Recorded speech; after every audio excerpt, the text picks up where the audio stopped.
বাংলা নববর্ষ ১৪৩২ উদযাপন উপলক্ষে গাজীপুর জেলা বিএনপির উদ্যোগে এক বর্ণাঢ্য র্যালির আয়োজন করা হয়। জেলা বিএনপির সম্মানিত সদস্য সচিব ডক্টর ব্যারিস্টার ইশরাক আহমেদ সিদ্দিকী সাহেবের নির্দেশনায় আয়োজিত এই র্যালিতে অংশগ্রহণ করেন কালিয়াকৈর উপজেলার জনপ্রতিনিধি ও বিএনপির নেতা আজিজুল ইসলাম আজিজ, পৌর বিএনপি এবং এর অন্তর্গত সকল অঙ্গ ও সহযোগী সংগঠনের নেতাকর্মীরা।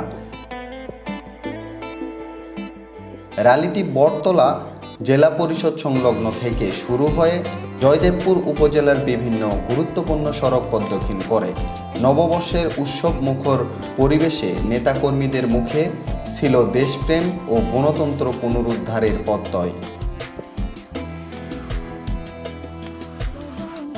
নববর্ষ উদযাপন শেষে সংক্ষিপ্ত বক্তব্যে নেতারা দেশের বর্তমান রাজনৈতিক প্রেক্ষাপট নিয়ে মতামত ব্যক্ত করেন এবং আগামী দিনের সংগ্রামে সর্বস্তরের নেতাকর্মীদের ঐক্যবদ্ধ থাকার আহ্বান জানান।